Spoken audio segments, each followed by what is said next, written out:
Napakadami na talagang mga sports bike sa iba't ibang brand at kahit anong brand pa yan di mo talaga masasabi na walang dating ang sports bike.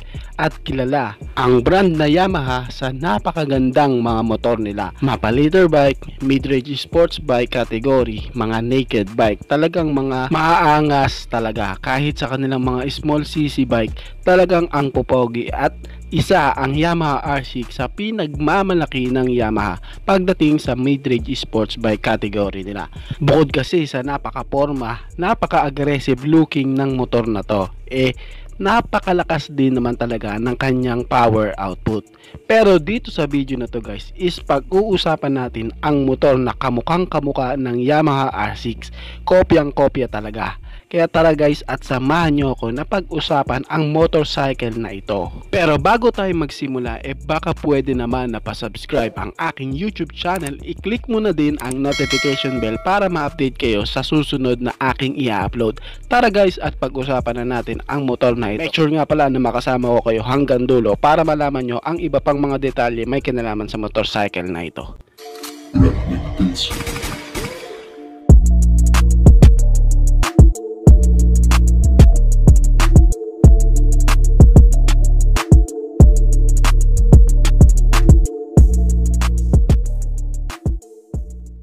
Ang motor na to guys ay nagmula sa China. Yes po, China bike ang pag-uusapan natin. Ang motor na ito ay ang Huaying R6. Ito guys ang replica ni Yamaha R6.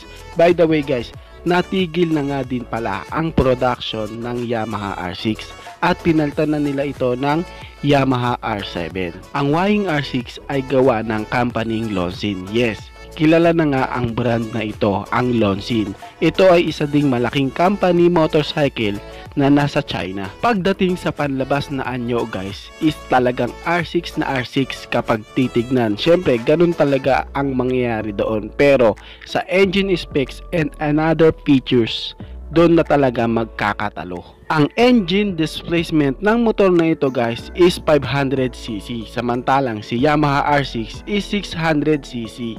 Ang Huaying R6 is merong 2-cylinder na malayong malayo kay Yamaha R6 na meron naman siyang 4-cylinder. Ano ba ang pinagkaiba ng 2-cylinder sa 4-cylinder? Number 1, may maganda at malakas at matining na tunog sa 4-cylinder at mas malakas na power output at malakas na performance ang ibibigay ng 4-cylinder. Sa 2-cylinder naman is hindi tunog leader bike na mga inline 4 engine. And syempre, mababa ang power output ng mga bike na ito kumpara sa naka 4-cylinder. Ilan kaya ang maximum power and torque ng motor na ito?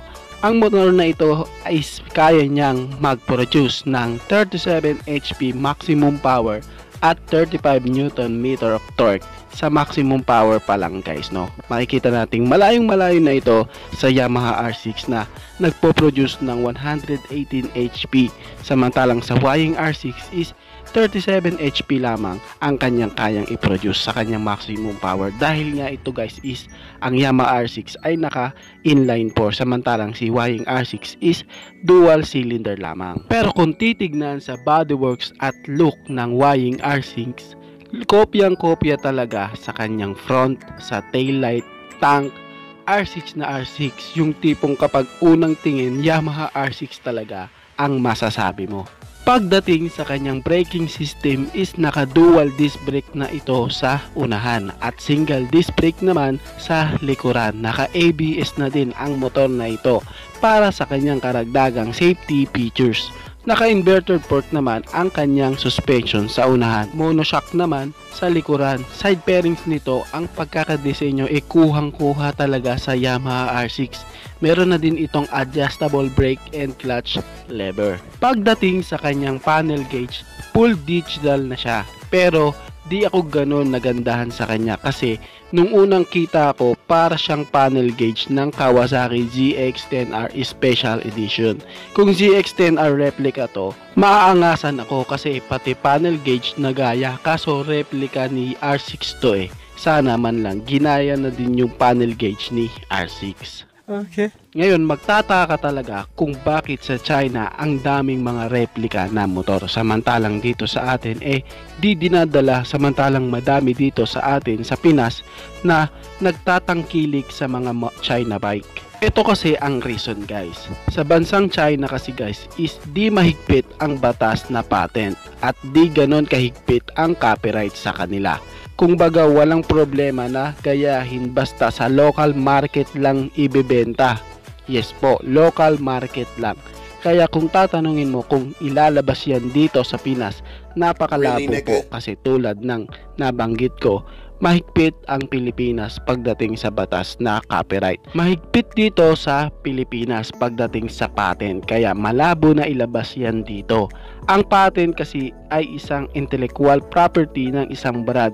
Nagsasagawa muna ng mga ganitong hakbang ang iba't ibang motorcycle company para sa rights ng kanilang produkto.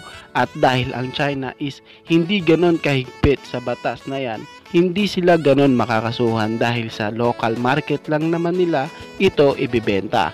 Kung ibibenta na nila ito sa iba't ibang bansa, ibang usapan na yan, himas rehas na yan.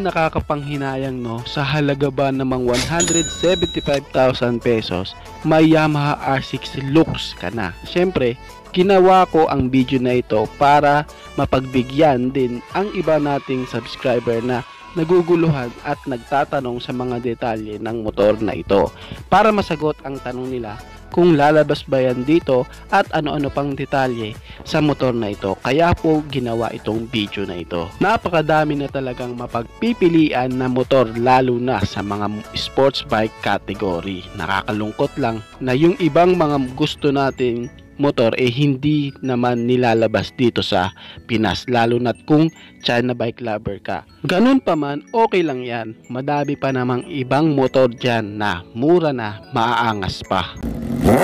Kayo guys, ano ang masasabi nyo sa motor na ito? Paki-comment naman ang inyong reaksyon. Maraming salamat po. Bago matapos ang video na to guys, baka pwede naman na pahingi ng isang likes mula sa inyo. Maraming salamat sa inyo guys. At sa tingin ko guys is dito ko na lamang po tatapusin ang ating vlog. I hope na nag-enjoy kayo sa aking hinandang video para sa inyo. Pinasisigla ko rin kayo guys na isubscribe ang aking YouTube channel.